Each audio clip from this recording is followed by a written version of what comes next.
হাত ছেড়ে দেওয়া। হাদিস বুখারীর মাপের নয়, তবে হাদিস সহিহ না। ওই বুকে হাত বাঁধা মানে কিছু হুজুর বলতেই পারে যে হাত বুকে বাঁধা বা নিচে হাতের কোনোটাই হাদিস ওই মাপের সহিহ নয়, কেউ বলতে পারে। তাহলে ও কি করবে? যার কারণে সহিহ বলেই আগাতে হবে, আর না হলে জয়ীফ বলেই আগাতে হবে।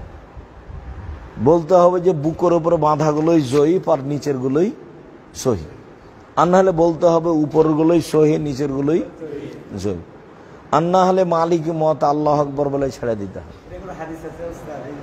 ছেড়ে দেওয়ার কোনো হাদিস নেই। তা হাদিস জয়ীফ, কাজে আমল করব কেন? এই তো যাক, তাহলে ইন্নি ওয়াজ্জাহাতু ওয়াজহিয়া জায়নামাজের কোনো দোয়া নেই, কোনো নিয়ত নেই। অজুর পরে দোয়া পড়ার পরে আল্লাহু আকবার বলার পূর্বে কোনো শব্দ নেই। আল্লাহু আকবার বলার পূর্বে বিসমিল্লাহ নেই। আল্লাহু আকবার এত পাওয়ারফুল শব্দ যে বিসমিল্লাহ তার আগে ঢুকতে পারবে না। এখানে বিসমিল্লাহ নেই। হ্যাঁ, এখানে আল্লাহু আকবার একবারে সরাসরি ডাইরেক্ট। আল্লাহু আকবার বলে বুকে হাত বেঁধে সানা শেষ হয়ে গেলে আউযু বিল্লাহি মিনাশ শাইতানির রাজিম বিসমিল্লাহির রহমানির রহিম পূর্ণ। তারপরে সূরা ফাতিহা। সূরা ফাতিহা পড়তেই হবে এই জন্য যে পৃথিবীতে যারা হাদিস শাস্ত্রে বড় মানুষ, যাদের কলম আমরা সামনে রেখে চলছি পৃথিবীতে, তার সবচেয়ে বড় মানুষ হলেন ইমাম বুখারী। ইমাম বুখারী বলছেন সূরা ফাতিহা পড়তে হবে, একাই হলেও পড়তে হবে, জামাতে হলেও পড়তে হবে, ইমাম হলেও পড়তে হবে, মুক্তাদি হলেও পড়তে হবে, সরবে হলেও পড়তে হবে, নীরবে হলেও পড়তে হবে। মানে সবটি একসাথে উল্লেখ করেছেন। যার কারণে ইমাম মুক্তাদি যে অবস্থায় থাক ও কি করবে? সূরা ফাতিহা পড়বে। সূরা ফাতিহা শেষ হয়ে গেলে বিসমিল্লাহ বললে অন্য একটা সূরা পড়বে। যদি সানার পরে কোন সূরার মাঝামাঝিতে গিয়ে পড়া শুরু করে, তাহলে আউযুবিল্লাহ বলতে হবে, বিসমিল্লাহ নয়। বুঝা গেল না? সূরা মাঝখান থেকে পড়তে হলে বিসমিল্লাহ লাগানো যাবে না, আউযুবিল্লাহ পড়তে হবে। আউযুবিল্লাহ সব জায়গাতেই, শুরুতে হোক আর মধ্যে হোক আর যেখানেই হোক, মানে আউযুবিল্লাহ ছাড়া চলা যাবে না। আউযুবিল্লাহ পড়তে হবে আর বিসমিল্লাহ পড়তে হবে যদি সূরার প্রথমে আমার পড়া শুরু হয় তাহলে। যেমন ফাতিহা হচ্ছে না, আর একটা পড়া শুরু হচ্ছে, তখন আমি কি পড়বো? আর একটা, তখন বিসমিল্লাহ। আর যদি মধ্যে থেকে আসে তখন এখন কিছুই নাই, আমি যে আউযুবিল্লাহ প্রথমে পড়েছি আর লাগবে না, কাজে কিছু নয়, মধ্যে থেকে শুরু করে দিতে হবে। আর একটা চট করে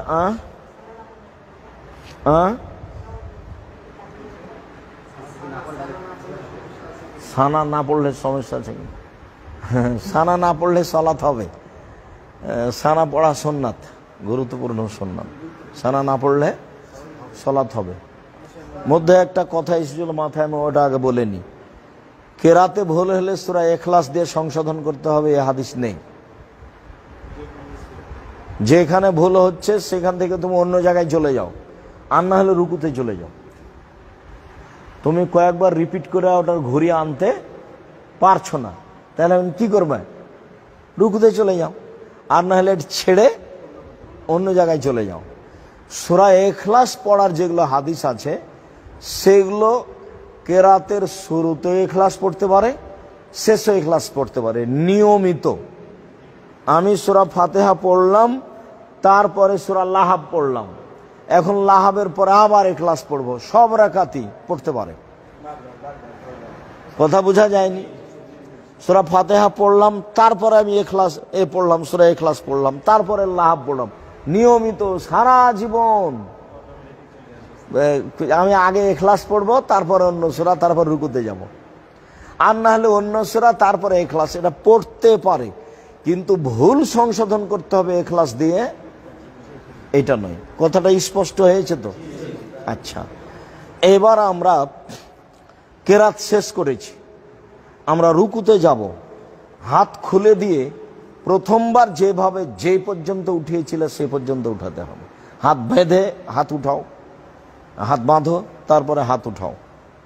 হ্যাঁ, ওই তোমার আঙ্গুলটা ওরকম হয়ে থাকে, এই বেড়ি ছেলের মতন বাঁকা করে রাখছো না, সোজা সুন্দর করে রাখো, কাঁধের সামনে রাখো, মজবুত করে রাখো।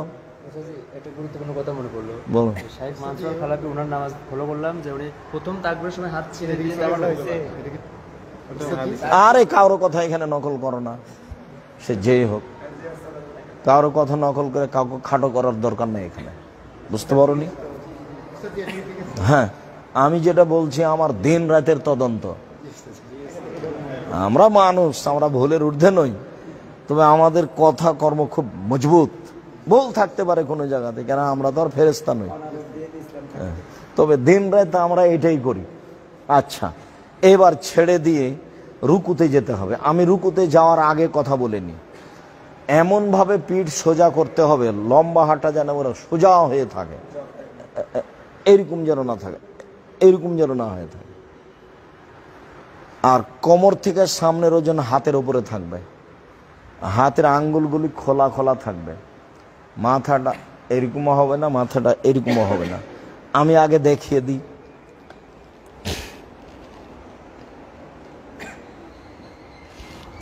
এরকম নয়, এরকম নয়, এরকম হবে, বুঝতে পারো না?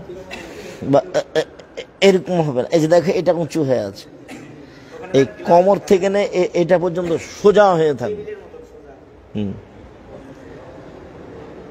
হাতের আঙ্গুলগুলো গোলা, এটা চেপে ধরে থাকতে হবে। এখান থেকে সম্পূর্ণ ওজন হাতের উপরে থাকবে। সিজদা যেখানে পড়ে সেখানে।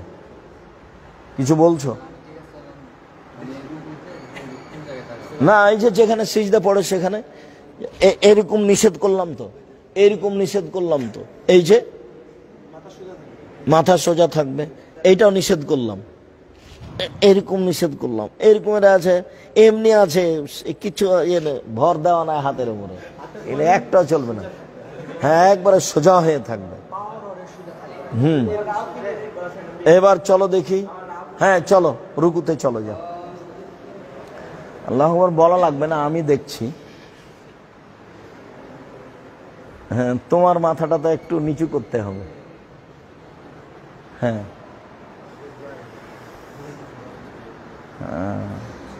ঠিকই আছে, থামো, এভাবে থাকো।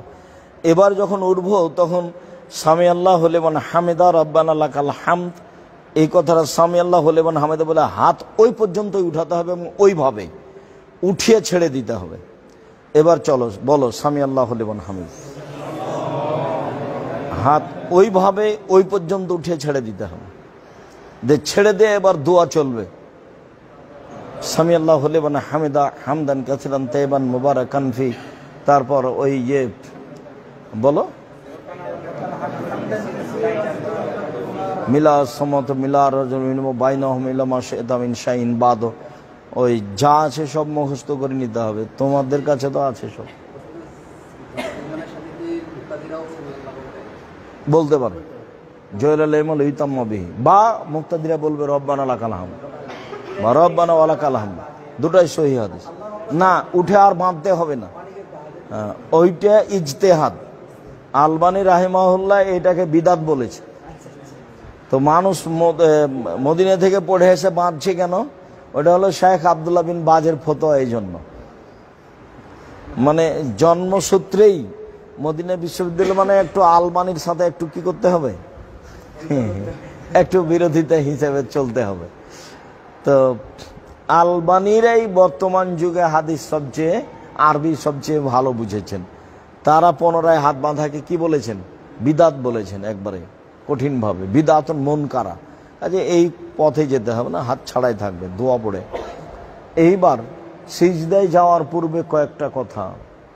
প্রথম কথা হলো এই যে, যেটা প্রথমেই ছিল, হাত জড়া থাকবে না, জামার হাত জড়া থাকবে না, খোলা থাকবে। মানে এইখানে সিজদাতে এসেছে যে আমাকে 7 হাড়ের উপরে সিজদা করতে বলা হয়েছে। 1, 2, মাথার চুল এবং হাতের কাপড়কে গুটাতে নিষেধ করা হয়েছে। তো মাথার চুল সাধারণত যদি বেনি গাঁথা থাকে, খোপা বাঁধা থাকে, তাহলে বেনি গাঁথা থাকতে পারে, খোপা বাঁধা থাকলে খুলে দিতে হবে মহিলাদের। কেননা চুলও সিজদায় যায়, কাপড়ও সিজদায় যায়, পাঞ্জাবিও সিজদায় যায়। টাকনোর নিচে আছে বলে নিচে ভাঁজ করা যাবে না। যদি প্যান্ট উপরে উঠায় দাও, ভাঁজ কোথায় করতে হবে? উপরে। হ্যাঁ, কেন?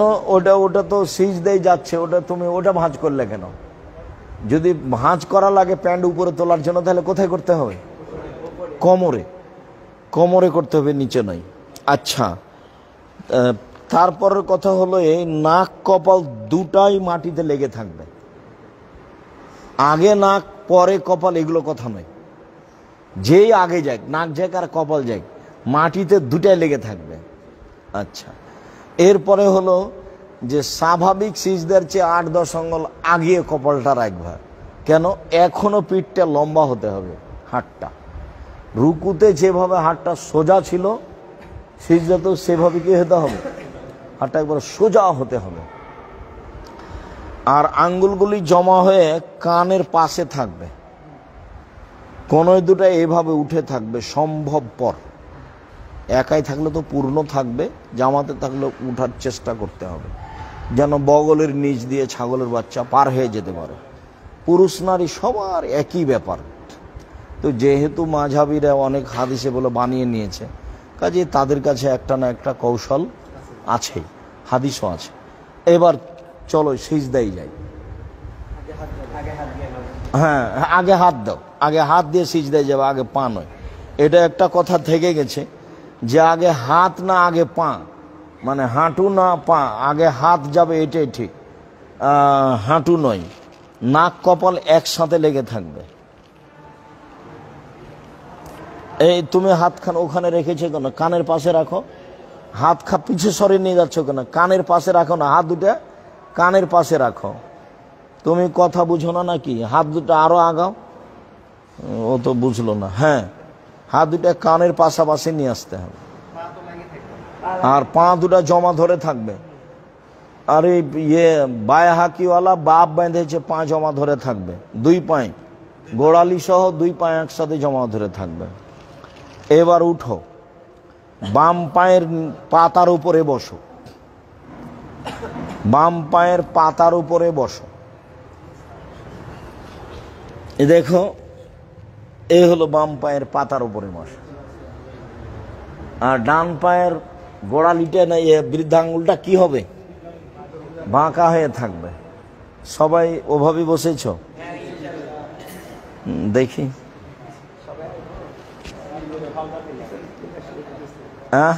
তোমার পা, তুমি তো কম বয়সের ছেলে, হবে না মানে হতে হবে। হ্যাঁ, কষ্ট হোক, ধীরে ধীরে ঠিক হয়ে যাবে। এটাই পদ্ধতি, ধীরে ধীরে ঠিক হয়ে যাবে। হ্যাঁ, ডান পায়ের গোড়ালিটা বাঁকা করে উল্টিয়ে রাখতে হবে এভাবে, আর বাম পায়ের পাতার উপরে বসে থাকতে। হ্যাঁ, ঠিক আছে, এটা ঠিক আছে। হ্যাঁ, না সিজদাটা আমি দেখিয়ে দেব। আগে হাত যাবে, যেভাবে সুবিধা হয়। এই যে নাক কপাল আগে পিছে কথা নয়, তখন তো বারবারই বললাম। মানে নাক কপাল মাটিতে লেগে থাকবে দুটাই। কি বলতে গেলে ওটা সমস্যা নেই, যাবে হাত আগে রাখবে। এখন একবারের জায়গাতে 5 বার হোক না কেন, কিন্তু হাত দুটো যে কানের পাশে দাঁড়াবে। এই যে, তাহলে এটা সহজ হবে, বা এটা সহজ হবে। কানের পাশে থাকবে। ওই যে ওই ছেলেটা, কাকে যেন বারবার বলছিলাম, তুমি হাতখানা আগে নিয়ে যাও না কেন? সবসময় এভাবে থাকছো কেন? এভাবে থাকছো কেন? হ্যাঁ, যতটুক সম্ভব। না, অত লম্বা না।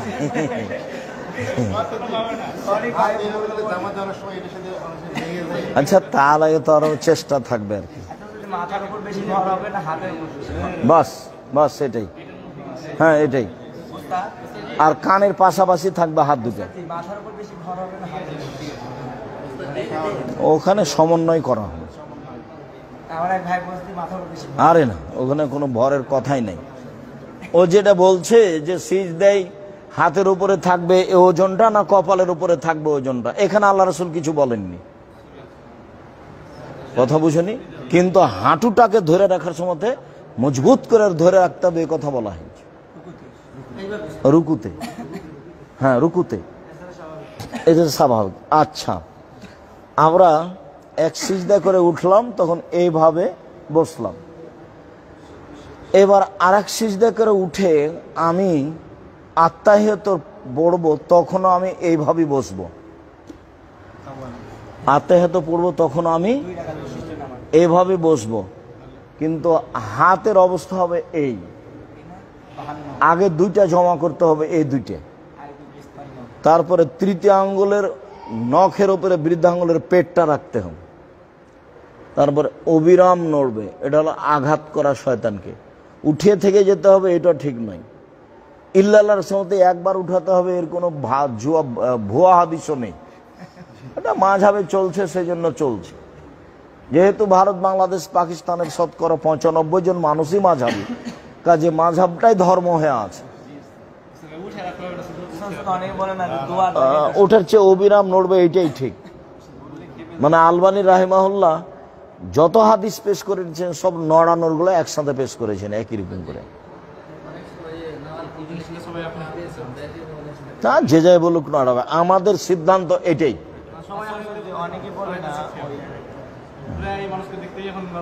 হ্যাঁ হ্যাঁ, কি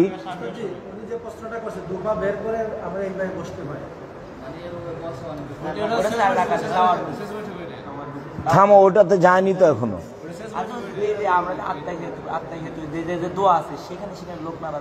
আচ্ছা, একবার সিজদা করে উঠে দোয়া আছে, খুব সাবধান থাকতে হবে। একবার সিজদা করে যাই আবার চলে আসা হবে না, সিজদায় থাকতে হবে। সুবহান রাব্বিয়াল আলা, সুবহান রাব্বিয়াল আলা 8 বার 10 বার বলার চেষ্টা করতে হবে। যায় আসলে ওটা সালাত কবুল হবে না। হ্যাঁ, আচ্ছা। তারপরে দুই সিজদার মাঝের দোয়া পড়ার পরে স্বাভাবিক গতিতে আবার যেতে হবে। আবার যাওয়ার পরে এইবার উঠে যাওয়াটা আমি মুখে বলি না, লম্বার দরকার নাই, সরাসরি উঠে যেতে হবে না। আল্লাহ সদরে উঠতে হবে না সরাসরি, দ্বিতীয় সিজদা থেকে উঠতে হবে, দিয়ে বসতে হবে, তারপরে উঠতে হবে। এর নাম জালসা ইস্তেরাহাত। কি বুঝলে বলো তো? দ্বিতীয় সিজদা থেকে উঠে বসতে হবে, বসে উঠতে হবে। একবারে সরাসরি ডাইরেক্ট উঠে গেলে ওটা মাঝাবে উঠা হলো।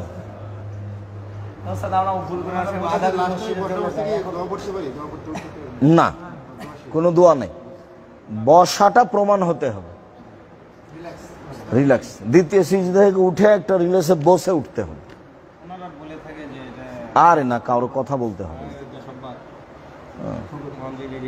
তো আচ্ছা, এখন আমরা দ্বিতীয় রেখাতও হলো, তৃতীয় রেখাত এবার একটা কথা বলে নি, তারপরে চলে যাব। আমরা এখন বিভিন্ন আলেম ওলামার মুখে শুনছি যে নিতম্বের উপরে বসতে হবে এইভাবে, বাম পা বের করে দিয়ে নিতম্ব মাটির উপরে দিয়ে ডান পায়ের বৃদ্ধাঙ্গুল কেবলামুখী করে বসতে হবে। ওই সলাতে, যে সলাতে দুবার আত্তাহিয়াত আছে, এই কথা অনেকে বলতে চাচ্ছেন। এটাই বলেছেন আলবানী রাহিমাহুল্লাহ, আর এটাই বলেছেন তোমার আহমদ ইবনে হাম্বল রাহিমাহুল্লাহ, যার নাম তাওয়ারুক বস। কিন্তু আবু দাউদ তিরমিজিতে এসেছে, যেটা আমরা করে আসছি, সেটা পরিস্থিতিতে মুনাসিব হয়। সেটা হলো প্রত্যেক যেখানে সালাম আছে সেখানে এইভাবে বসা। ওটা তিরমিজির হাদিস, আবু দাউদের হাদিস। যেখানে সালাম আছে সেখানে এইভাবে বসা। কেন? সালামে একটু লম্বা সময় থাকা লাগে। হ্যাঁ, সহিহ হাদিস। আরে সালাম 4 রেখাতে আছে, তা হলো জোহর, আসর, এশা। সালাম 3 রাকাতে আছে তা হলো মাগরিব, সালাত 2 রাকাতে আছে তা হলো ফজর, সালাম 1 রাকাতে আছে তা হলো বিতর। 1 রাকাতে সালাম আছে না? তো কথাটা মনে রাখতে হবে, সালামের বৈঠকে এভাবে বসতে হবে, এটাই পরিস্থিতির চাহিদা এবং হাদিস সহি। বোঝা গেল না? কেননা একটু লম্বা সময় থাকতে হবে, অথবা একটু রিল্যাক্স বসি, হাদিস সহি, পরিস্থিতির চাহিদা এটাই।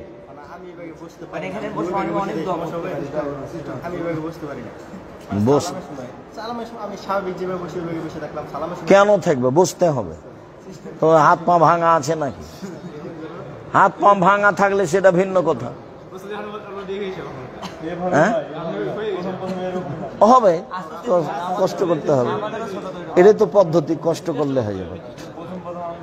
আচ্ছা, এইবার আত্মায়াত পড়তে হবে খেয়াল করে, তারপর সালামের বৈঠকে নিতম্বের উপরে বসতে হবে। সবাই নিতম্বের উপরে বসে, এখন একটু জায়গা নিয়ে হিসাব করে বসো, নিতম্বের উপরে বসো। হ্যাঁ, নিতম্বের উপরে বসা মানে এই যে আমি যে এই যে বের করে দিলাম, হ্যাঁ এই যে না, ওই যে বৃদ্ধাঙ্গুলে কেবলামুখী থাকতে হবে।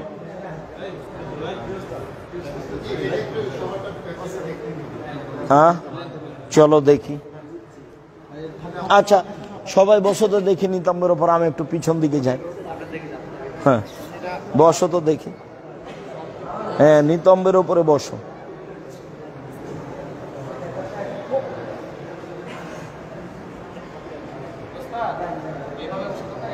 না, ওটা তো বারবার বলছি, বৃদ্ধাঙ্গুল, হ্যাঁ কেবলামুখী করো, এইটা। কষ্ট হোক খানিক, ঠেলা পাও খানিক। হ্যাঁ, না না, পায়ের উপরে বসতে হবে না, ওটা হাদিসে এসছে নিতম্বের উপরে বস।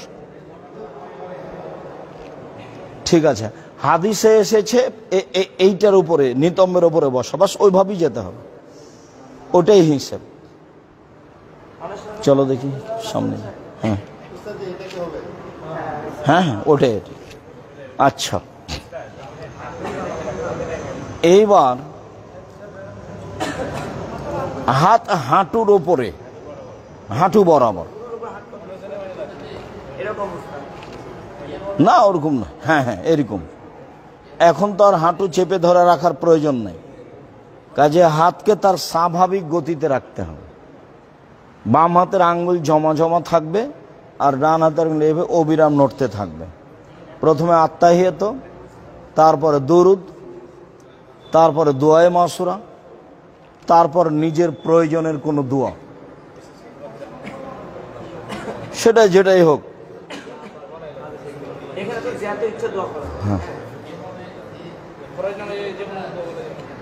আচ্ছা, এইবার আর একটা কথা থেকে গেল, আত্তাহিয়াতের সময়তে চক্ষুটা ওই আঙ্গুল থেকে নিয়ে সিজদা পর্যন্ত থাকবে।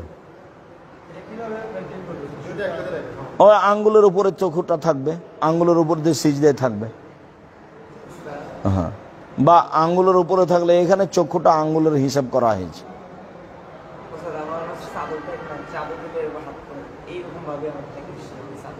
আর চাদরের সময় একটু ঢাকা পড়লে তাতে কি আছে, চাদরের উপরে গতিটা থাকবে, আঙ্গুল হয়ে সিজদা পর্যন্ত।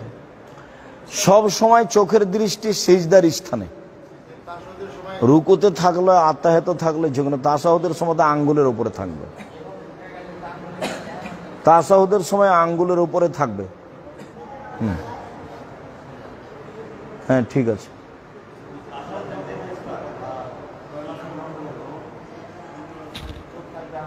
হ্যাঁ, সব সিজদার সময়।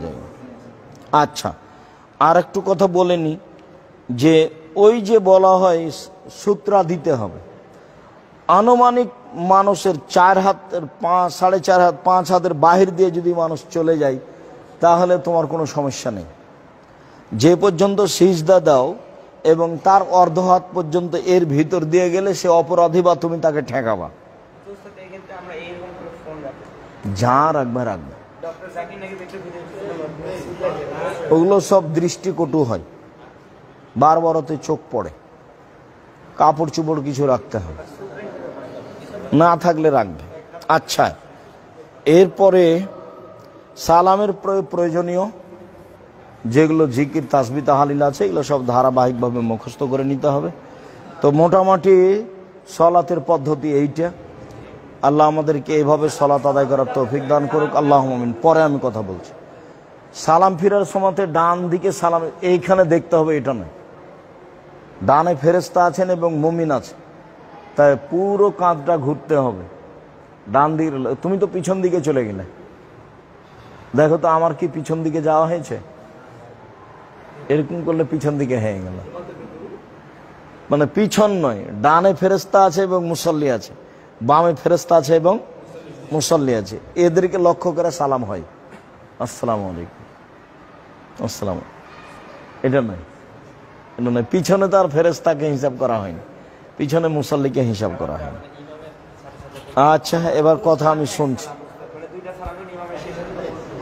হ্যাঁ, আচ্ছা, এবার চলে আসো সামনে।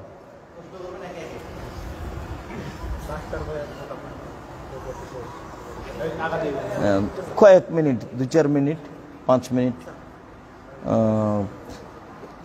সলাতের এবং উজুর, সলাতের উপরে এবং উজুর উপরে জিজ্ঞাসা।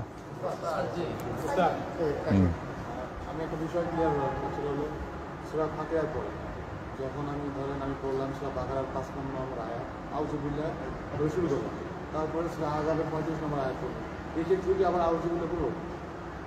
এখন আর আউযুবিল্লাহ লাগবে না, এখন আর বিসমিল্লাহও লাগবে না।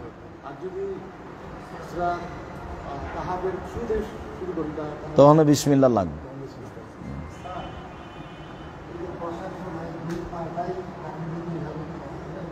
না, ওটাকে কেবলামুখী করে রাখতে হবে, এই বৃদ্ধাঙ্গুলটা। ওটা তো কয়েকবার বললো, ওগুলো তো নাগালের বাইরে থাকছে, ও তো আর অত হাতে পাবে না, ও তো মানে ও তো বৃদ্ধাঙ্গুলই যথেষ্ট। আমরা সিজদার অবস্থায় কি তাকে রাখবো না চোখ বুজে থাকবো? সবসময় চোখ খোলা থাকবে।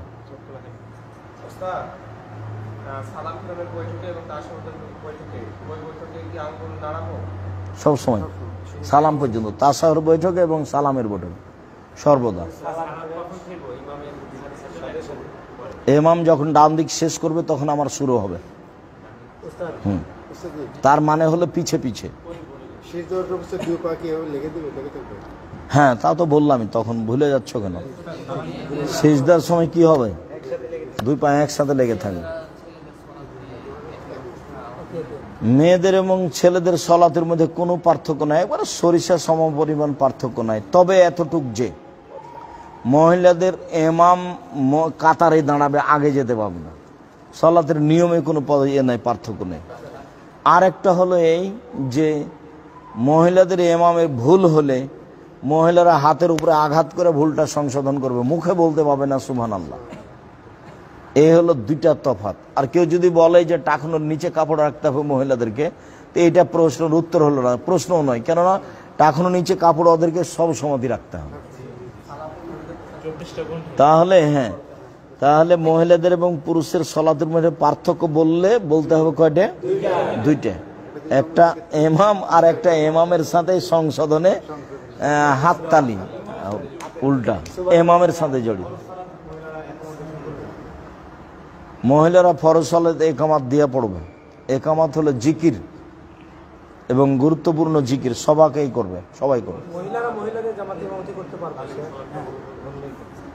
মহিলারা মহিলাদের জামাতে ইমামতি করতে পারবে, ঈদের সলাতের ইমামতি করতে পারবে না, আর জুমার পাবে না। নামাজ হবে, নেকি কম হবে। এখনই তো বললাম, ইমামের একটা শেষ হলে আমার শুরু হবে।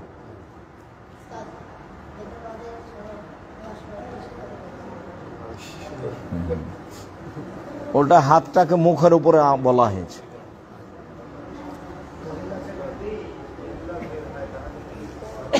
সলাত হবে, নেকি কম হবে। আর কোনো কথা? ওই এতে কোনোতে রাতে বাতে শুধু এইটা কি জিজ্ঞাসা করে? আল্লাহ মাগফিরলি ওয়ারহামনি ওয়াহদিনি ওয়াফিনি ওয়ারজুকনি, অজবুরনিও আছে। তারপর রব্বিক ফ্রিলি আছে। তেলাওয়াত চলাকালীন সময়ে চোখ বন্ধ করে সেক্ষেত্রে মনোযোগ মানে বাড়ানোর ক্ষেত্রে চোখ বন্ধ করে দিই। চোখ বন্ধ করার কথা নাই, এমনি বন্ধ হলে হবে, চোখ খোলাই থাকবে।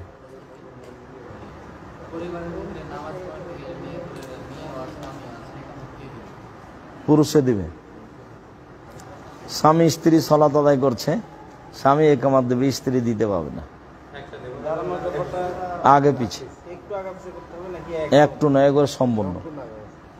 একটু আগে পিছে হয়তো হানাফিদের কাজ এটা, ওরা ওদের সাথে ইমামের সাথে একটু ইমামকে আগে রেখেছে, দেখনি কোনো সময় চোখে পড়েনি।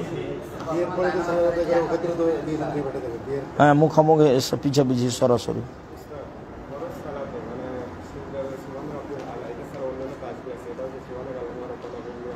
হ্যাঁ, আমি কথা বুঝতে পারিনি।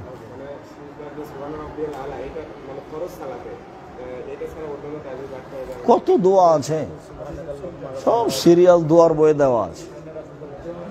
আচ্ছা, আমি আপাতত কথা শেষ করছি, তোমাদের এখন কোনো কাজ আছে নাকি? আচ্ছা আচ্ছা, ঠিক আছে, আর নয়, হয়েছে। জাজাকুমুল্লাহ খায়ের, বারাকাল্লাহ।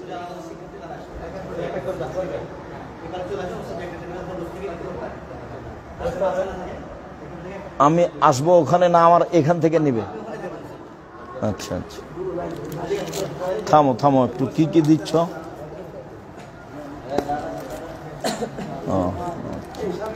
আপনারা ওই দিক থেকে ঘুরে আসেন, ঘুরে আসেন।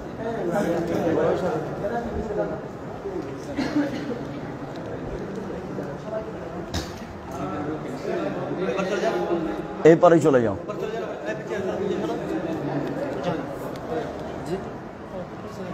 হ্যাঁ, তুমি গেঞ্জি গায়ে দিয়ে এসছো কেন এখানে? তোমার পাঞ্জাবি নাই? দিব? আচ্ছা, জাযাকুমুল্লাহ কবুল করো, তাকাব্বাল। অনেক সিলেট হাইয়াকাল্লাহ, মাশাআল্লাহ। কোথা থেকে? ব্রাহ্মণবাড়ি। আচ্ছা, বারাকাল্লাহ। আসসালামু আলাইকুম। ফরিদপুর থেকে আসছি। ফরিদপুর থেকে।